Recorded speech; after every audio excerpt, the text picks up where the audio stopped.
Hi friends, welcome back to my YouTube channel.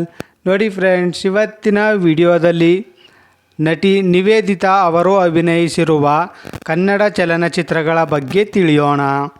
ಅದಕ್ಕೂ ಮುಂಚೆ ಯಾರ್ಯಾರೆಲ್ಲ ನಮ್ಮ ಚಾನಲ್ನ ಸಬ್ಸ್ಕ್ರೈಬ್ ಮಾಡ್ಕೊಳ್ದೆ ವಿಡಿಯೋ ನೋಡ್ತಾ ಇದ್ದೀರಾ ಅವರೆಲ್ಲರೂ ಕೂಡ ದಯವಿಟ್ಟು ಈ ಕೂಡಲೇ ಸಬ್ಸ್ಕ್ರೈಬ್ ಮಾಡ್ಕೊಳ್ಳಿ. ಹಾಗೆ ಪಕ್ಕದಲ್ಲಿ ಬರೋ ಬೆಲ್ ಐಕನ್ ಕೂಡ ಪ್ರೆಸ್ ಮಾಡಿ. ವಿಡಿಯೋ ಇಷ್ಟ ಆದಲ್ಲಿ ಒಂದು ಲೈಕ್ ಮಾಡೋದಂತೂ ಮರಿಬೇಡಿ. ಅವರ ಮೊದಲನೆಯ ಚಿತ್ರ ಕಲ್ಲರಳಿ ಹೂವಾಗಿ.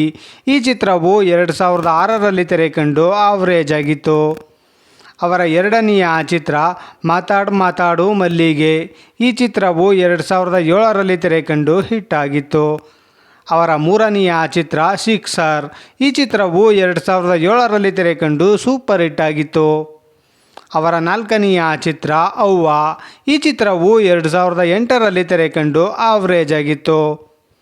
ಅವರ ಐದನೆಯ ಚಿತ್ರ ಆತ್ಮೀಯ. ಈ ಚಿತ್ರವು 2008ರಲ್ಲಿ ತೆರೆಕಂಡು ಫ್ಲಾಪ್ ಆಗಿತ್ತು. ಅವರ ಆರನೆಯ ಚಿತ್ರ ಆಕಾಶ ಗಂಗೆ. ಈ ಚಿತ್ರವು 2008ರಲ್ಲಿ ತೆರೆಕಂಡು ಆವರೇಜ್ ಆಗಿತ್ತು. ಅವರ ಏಳನೆಯ ಚಿತ್ರ 9 to 12.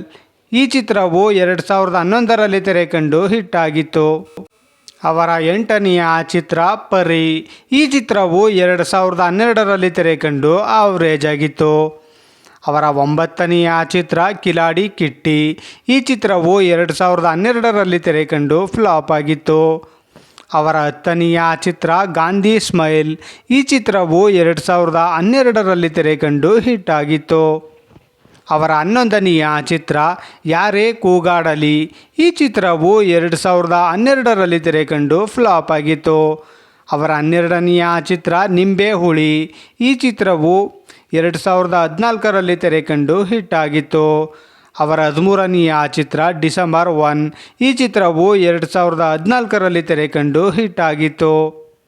ಅವರ 14ನೆಯ ಚಿತ್ರ ಗೌರಿ ಪುತ್ರ. ಈ ಚಿತ್ರವು 2014ರಲ್ಲಿ ತೆರೆಕಂಡು ಫ್ಲಾಪ್ ಆಗಿತ್ತು. ಅವರ 15ನೆಯ ಚಿತ್ರ ದಿನ. ಈ ಚಿತ್ರವು 2014ರಲ್ಲಿ ತೆರೆಕಂಡು ಆವರೇಜ್ ಆಗಿತ್ತು. ಅವರ 16ನೆಯ ಚಿತ್ರ ಶುದ್ಧಿ. ಈ ಚಿತ್ರವು 2017ರಲ್ಲಿ ತೆರೆಕಂಡು ಹಿಟ್ ಆಗಿತ್ತು. ಅವರ 17ನೆಯ ಚಿತ್ರ ಪಾಪ್ಕಾರ್ನ್ ಮಂಕಿ ಟೈಗರ್. ಈ ಚಿತ್ರವು 2019ರಲ್ಲಿ ತೆರೆಕಂಡು ಫ್ಲಾಪ್ ಆಗಿತ್ತು. ನೋಡಿದ್ರಲ್ಲ ಫ್ರೆಂಡ್ಸ್, ನಟಿ ನಿವೇದಿತಾ ಅವರು ಅಭಿನಯಿಸಿರುವ ಕನ್ನಡ ಚಲನಚಿತ್ರಗಳ ಬಗ್ಗೆ ತಿಳ್ಕೊಂಡ್ರಲ್ಲ. ಈ ವಿಡಿಯೋ ಇಷ್ಟ ಆದಲ್ಲಿ ಲೈಕ್ ಮಾಡಿ, ಶೇರ್ ಮಾಡಿ, ಕಮೆಂಟ್ ಮಾಡಿ. ಹಾಗೆ ಯಾರ್ಯಾರೆಲ್ಲ ನಮ್ಮ ಚಾನಲ್ನ ಇನ್ನೂ ಸಬ್ಸ್ಕ್ರೈಬ್ ಮಾಡ್ಕೊಳ್ದೆ ವಿಡಿಯೋ ನೋಡ್ತಾ ಇದ್ದೀರಾ ಅವರೆಲ್ಲರೂ ಕೂಡ ದಯವಿಟ್ಟು ಈ ಕೂಡಲೇ ಸಬ್ಸ್ಕ್ರೈಬ್ ಮಾಡ್ಕೊಳ್ಳಿ. ಹಾಗೆ ಪಕ್ಕದಲ್ಲಿ ಬರೋ ಬೆಲ್ ಐಕನ್ ಕೂಡ ಪ್ರೆಸ್ ಮಾಡಿ. ವಿಡಿಯೋ ನೋಡಿದ್ದಕ್ಕೆ ಧನ್ಯವಾದಗಳು.